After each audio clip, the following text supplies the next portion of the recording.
Salam Pemuda Indonesia, jumpa kembali dengan saya Moh Gunawan Abdillah di studio EGTV. Kali ini kita akan membahas tema yang memang saat ini panas karena di beberapa titik di Indonesia di 33 provinsi terjadi aksi demo tolak kenaikan BBM.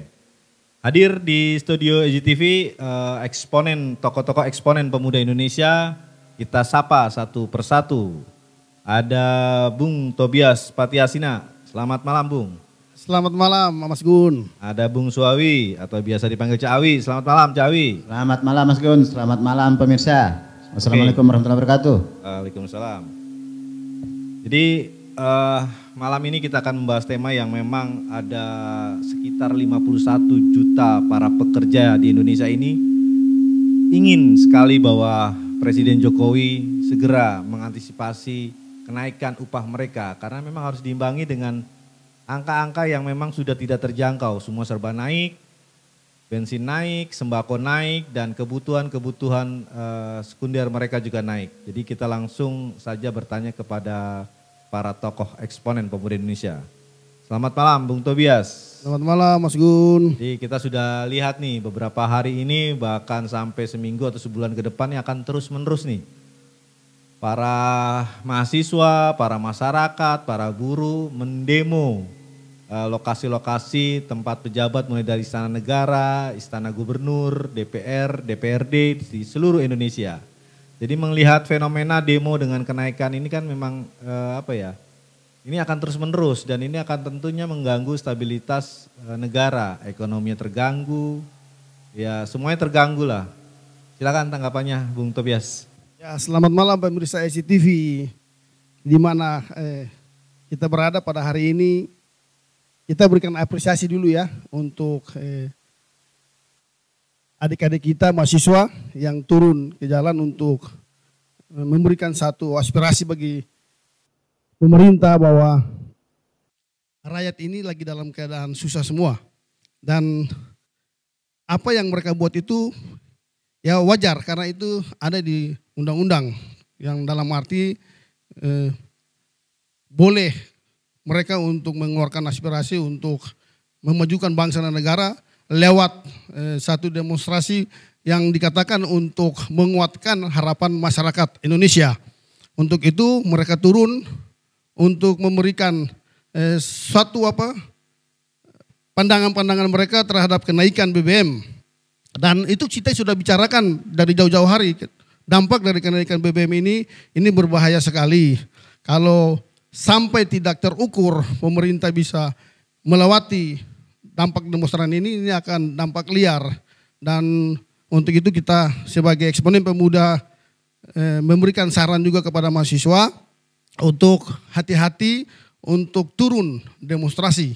Karena ada orang-orang yang di luar sana itu banyak yang mencari momentum di saat-saat demo ini tidak berjalan dengan baik, mereka pasti akan memakai itu untuk bola liar. Untuk itu harapan kita sebagai eksponen Pemuda Indonesia untuk adik-adik kita yang ada di jalanan, berikanlah satu motivasi yang baik untuk teman-teman di saat mereka memberikan satu aspirasi. Dan jaga langkah-langkah itu terukur agar pandangan-pandangan masyarakat terhadap mahasiswa ini menjadi baik. Itu. Dan harapan kita untuk pemerintah dalam hal ini Kemenaker, sudah jauh-jauh hari kita sudah berbicara berkali-kali di saat ada kenaikan BBM ini, itu harus mereka langsung cepat, gerak cepat.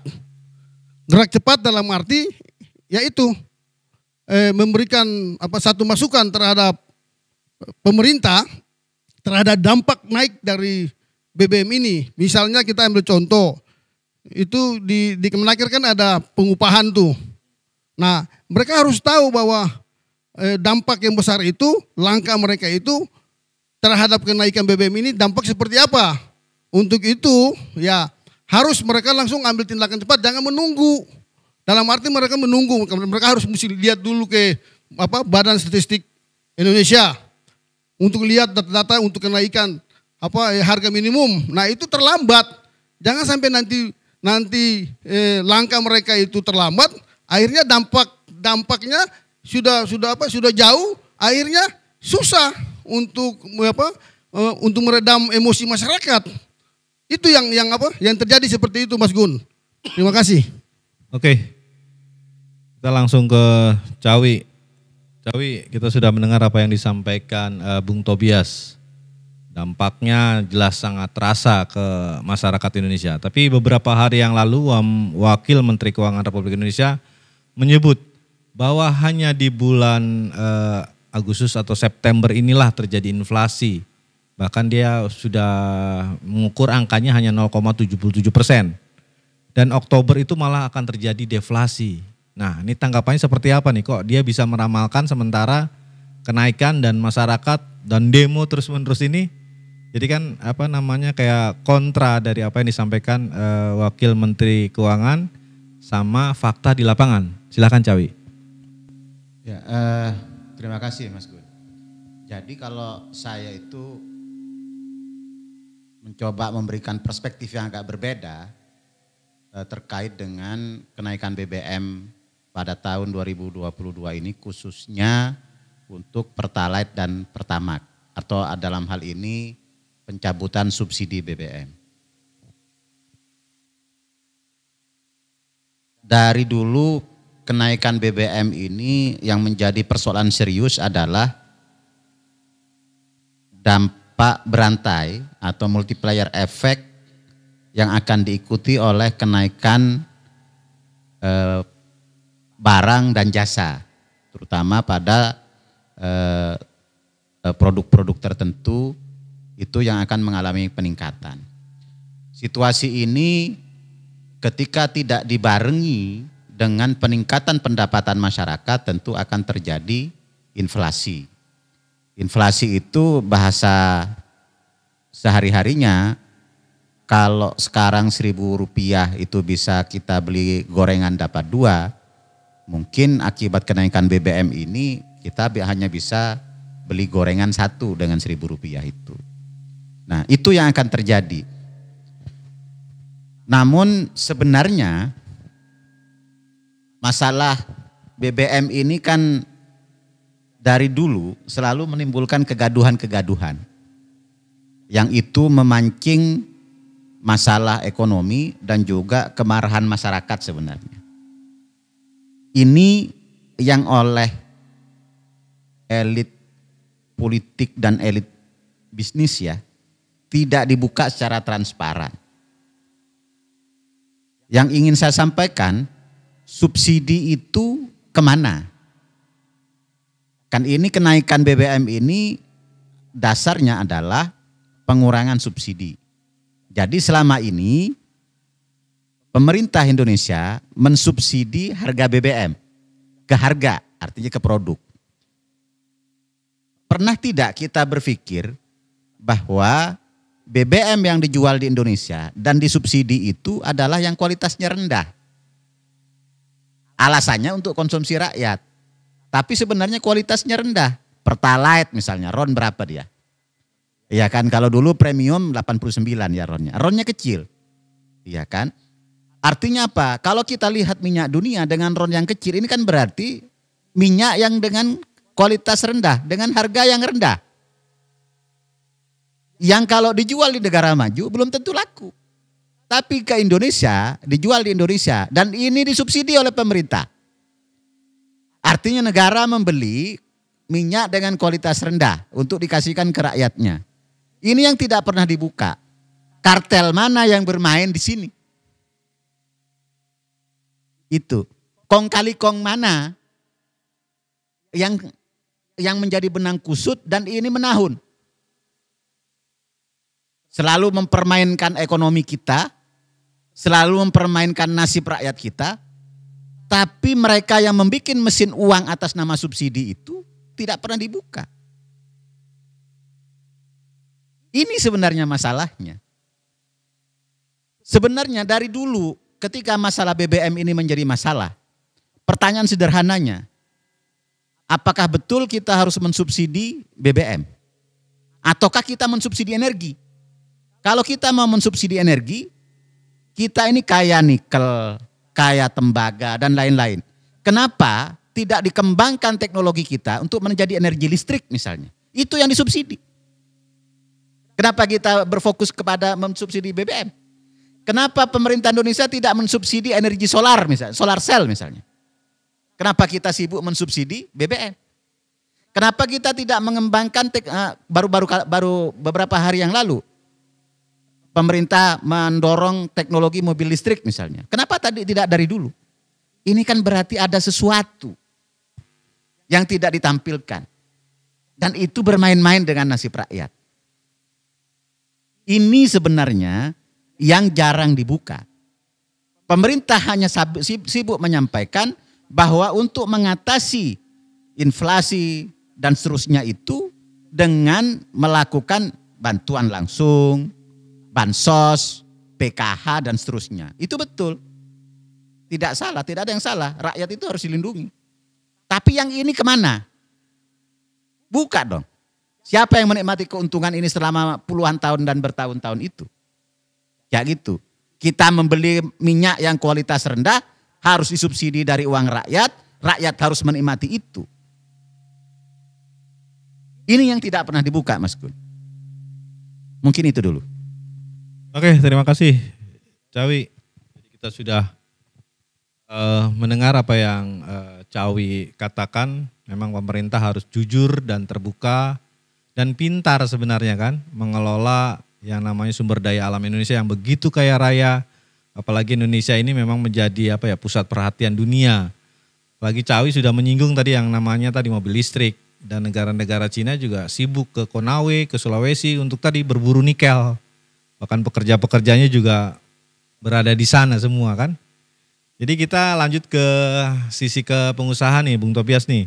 Jadi Bung Tobias kan pernah ikut yang namanya musyawarah ya atau seminar ya dengan para pengusaha-pengusaha dengan dampaknya kenaikan BBM. Jadi perhitungan mereka sebenarnya matang, cuman dari sisi pengusaha harusnya seperti apa sih nih pemerintah dan pekerja untuk mengantisipasi tadi inflasi dan daya beli yang di masyarakat dengan kenaikan BBM ini. Silakan Bung Tobias. Ya, terima kasih Mas Gun. Saya sudah pernah ini katakan bahwa kenaikan BBM itu sebenarnya menurut saya, pandangan saya tuh kalau memang udah nggak bisa menahan ya nggak apa-apa naik. Tapi dengan catatan upah buruh, upah karyawan itu harus naik juga berimbang. Karena ya kita ngelihat bahwa itu kan sudah jelas ada di peraturan pemerintah. Kalau nggak salah nomor 36 tahun 2021 bahwa kenaikan upah minimum itu dihitung ya kan, dihitung dari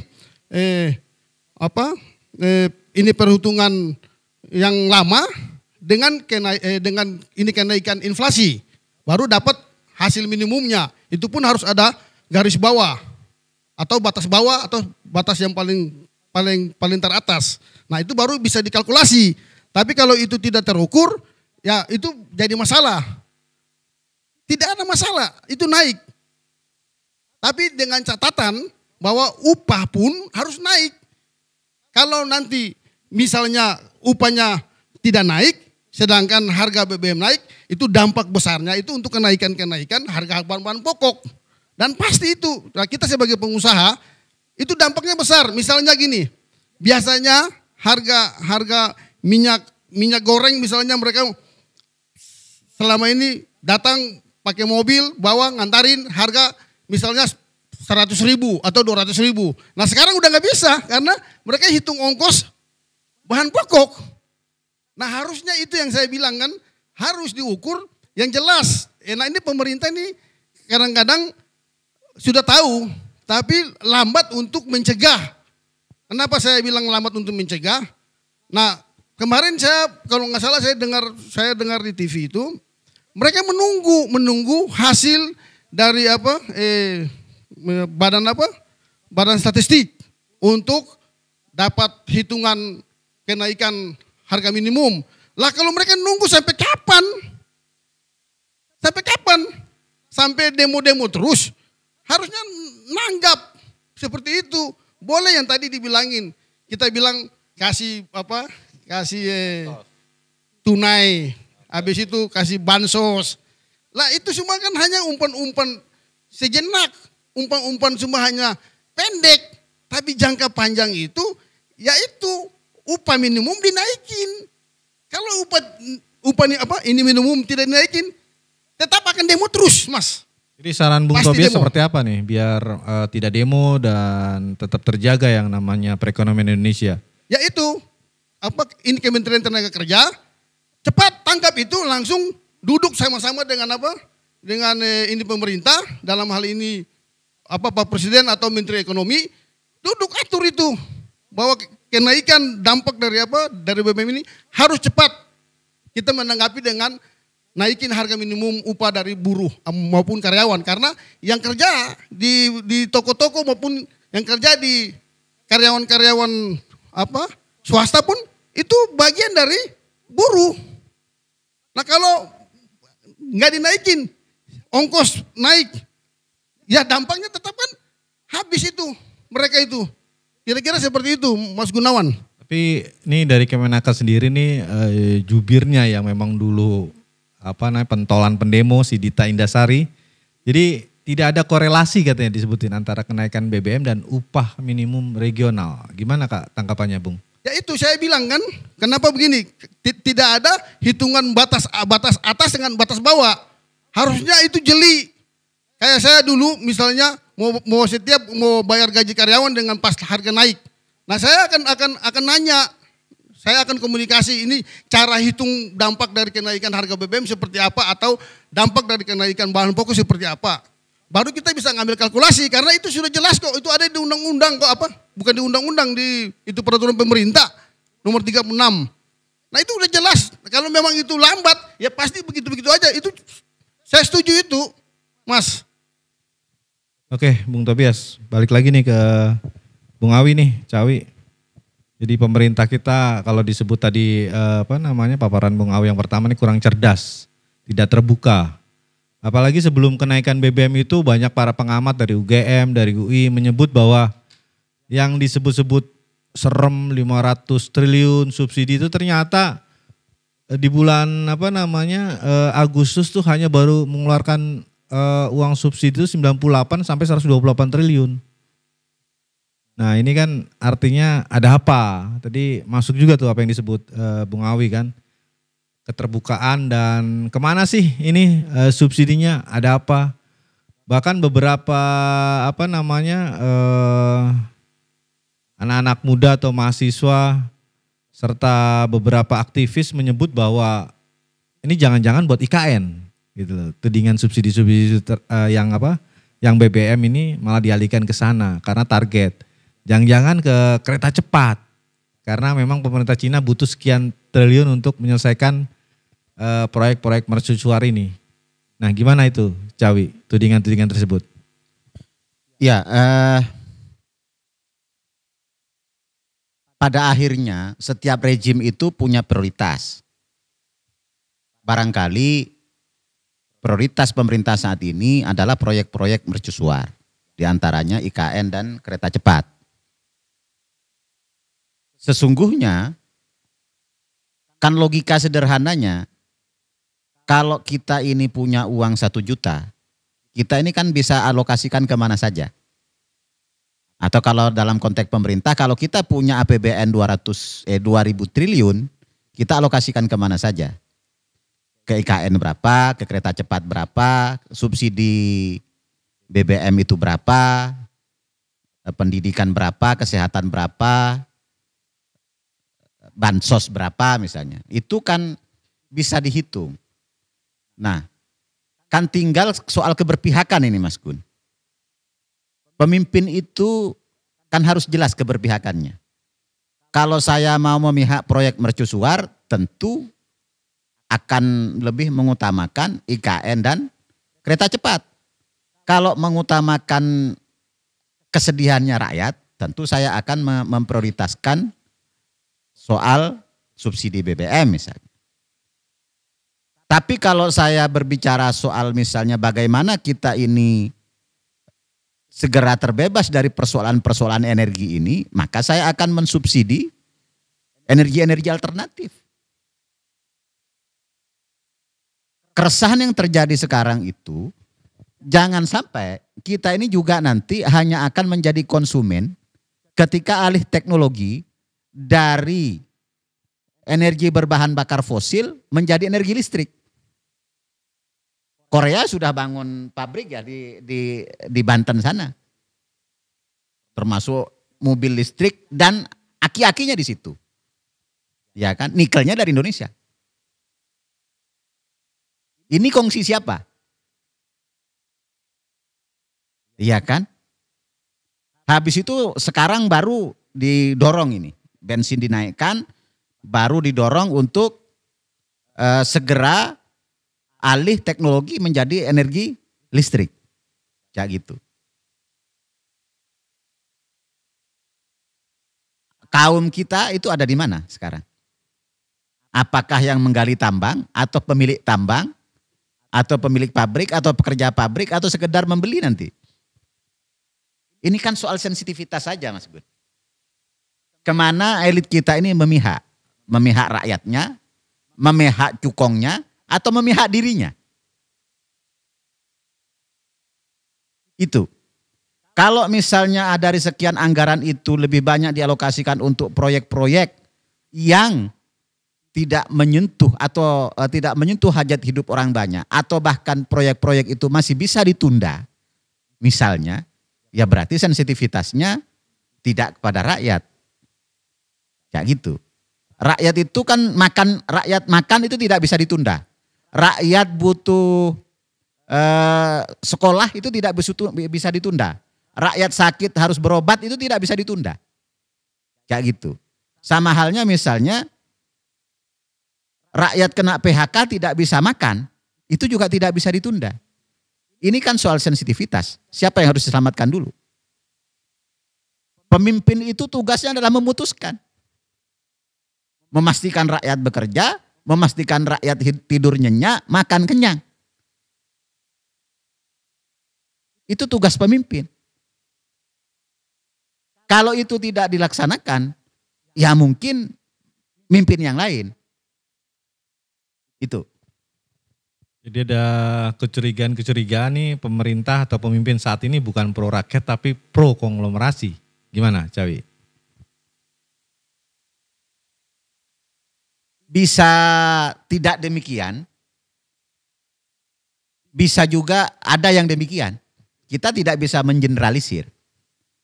Karena dalam konteks pemerintahan, di sini ada DPR, ya kan? Nah, dalam konteks trias politika ada DPR, ada eksekutif, ada yudikatif, ya kan? Ini dalam konteks pemerintahan. Keputusan itu kan tidak tunggal. Misalnya soal IKN, ini diputuskan oleh DPR dan Presiden. Soal kereta cepat misalnya, ini diputuskan sama-sama.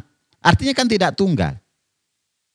Kalau saya mengatakan bukan konglomerasi, ini adalah permainan oligarki. Oligarki bisnis, oligarki politik, ya kan, yang terus menciptakan mesin-mesin uang untuk terus menguasai masa depan dan nasib rakyat Indonesia. Kalau dulu kata Bung Karno, itu istilahnya neokolonialisme imperialisme. Yang prakteknya ya kurang lebih sama. Sekarang ini apa yang berbeda dengan zaman Belanda? Ya kan, kalau zaman Belanda itu ambil karet, ambil rempah-rempah dari sini kan diangkut ke sana. Yang kerja orang Indonesia dijual ke Belanda, ada keuntungan, mereka pakai. Kalau sekarang kan sama aja. Tenaga kerjanya Indonesia, bahan bakunya Indonesia, dijual ke kita dengan harga yang lebih mahal.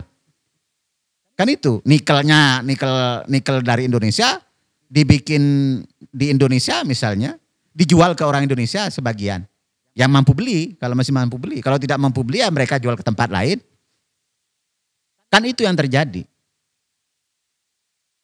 Jadi sungguhnya bangsa ini sudah butuh memikirkan lagi, sudah betul tidak kita ini merdeka. Paling tidak sesuai dengan yang dicita-citakan oleh para pendiri bangsa ini. Atau justru kita ini keluar dari mulut singa, masuk ke mulut buaya. Kembali dijajah dengan bentuk yang berbeda. melalui pinjaman, melalui hutang, ya kan, yang bunganya berbunga dan itu harus dibayar, kan kayak gitu. Kita dipaksa membeli BBM dengan kualitas yang jelek, habis itu dioplos, habis itu dijual ke Indonesia untuk memastikan laku, harus disubsidi, kan kayak gitu. Habis itu rakyat sudah terbiasa pakai itu, semua teknologinya sudah sama, menyesuaikan dengan itu, tiba-tiba berubah. Kan begitu Mas Gun. Contoh sederhana misalnya, tidak usah pemerintah ini kan sederhana saja. Contoh sederhana, pemerintah bikin selembar surat edaran bahwa colokan listrik itu harus gunakan yang kaki 3, bukan yang kaki 2. Itu semua instalasi berubah. Seluruh Indonesia. Iya kan? Semua alat teknologi TV, kulkas, apalagi setrikaan yang dimiliki kita sehari-hari itu akan berubah. Ya gitu. Hanya satu kebijakan yang model begitu. Kan rakyat harus tahu yang model begini.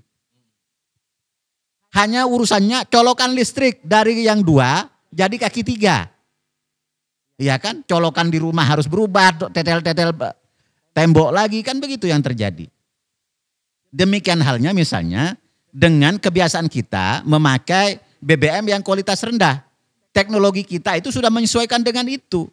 Masa rakyat yang sudah biasa pakai motor dengan pakai RON yang sesuai misalnya, yang RON rendah, habis itu dinaikkan, disubsidi. Kan ini mempermainkan nasib namanya. Jadi harus jelas keberpihakan itu dari awal. Itu maksud saya. Oke, Cawi. Nanti kita closing statement nih. Jadi langsung ke Bung Tobias untuk closing statement nih. Melihat fenomena apa yang juga dijelaskan Cawi. Cara-cara pemerintah memang sudah terlihat mempermainkan nasib rakyat. Jadi cara-cara pemerintah tidak pro rakyat juga terlihat. Oligarki dibela tapi ke rakyatnya juga hanya diberita di BLT, Bansos dan yang lain. Jadi apa ya, semata-mata ya hanya untuk menenangkan rakyat sementara. Kan seperti itu. Silakan closing statementnya Bung Tobias. Keterbukaan adalah awal dari pemulihan. Itu kata itu yang penting yang tadi sudah dikatakan sama Bang Suhawi. Bahwa kalau pemerintah tidak ada keterbukaan untuk rakyat Indonesia, nah maka akan terjadi seperti itu. Demo terus.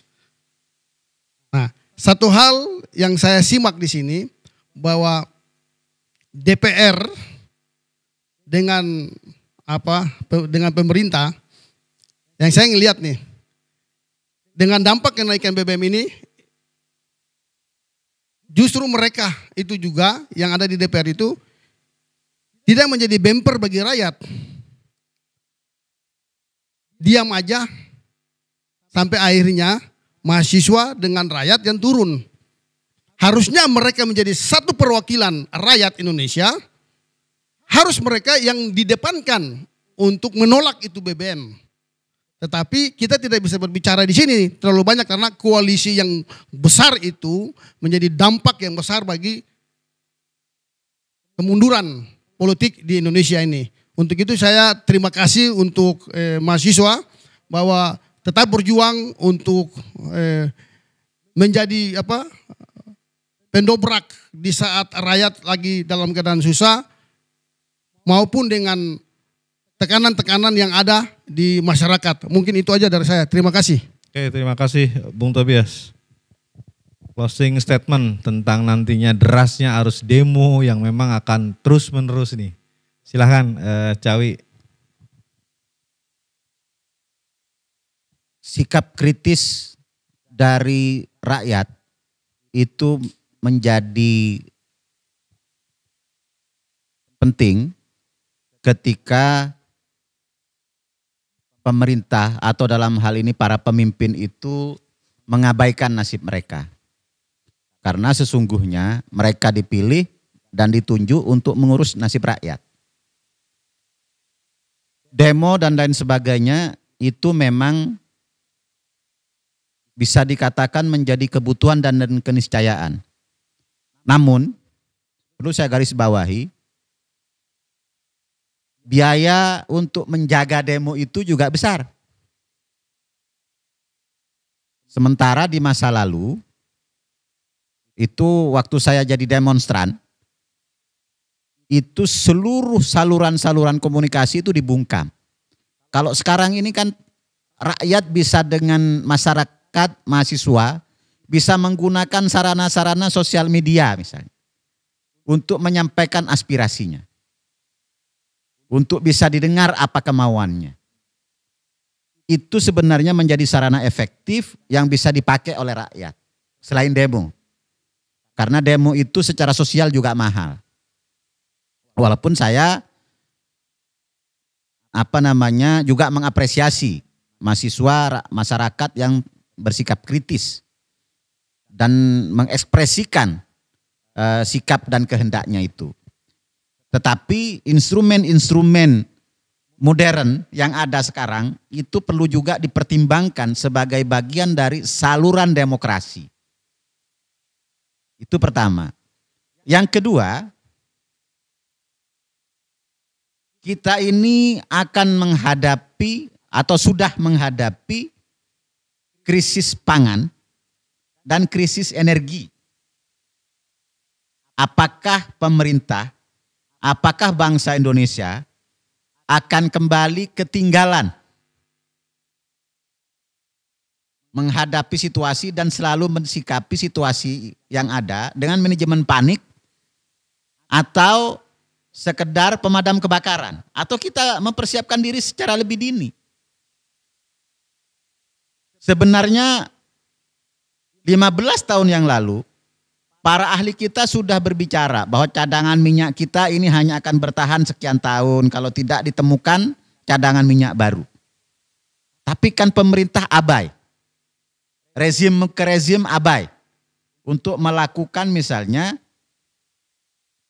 mensubsidi energi-energi alternatif dan mengembangkan di situ. Kenapa?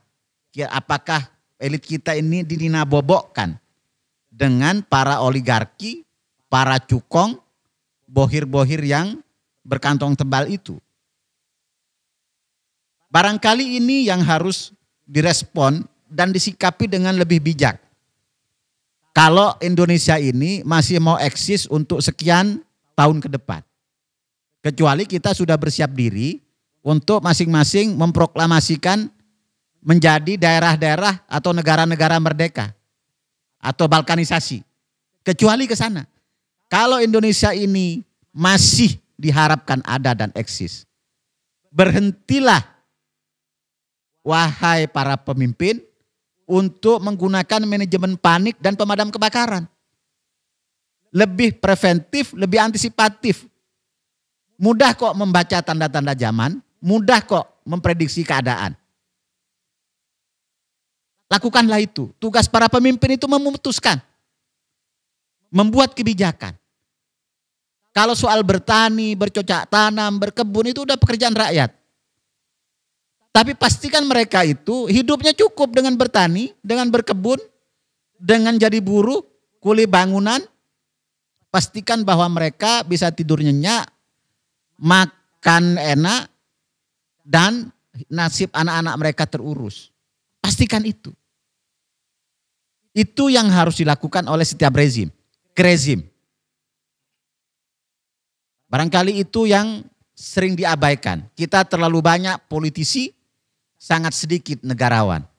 Barangkali sudah harus dibalik kurvanya, kita harus lebih banyak negarawan, tidak terlalu banyak politisi.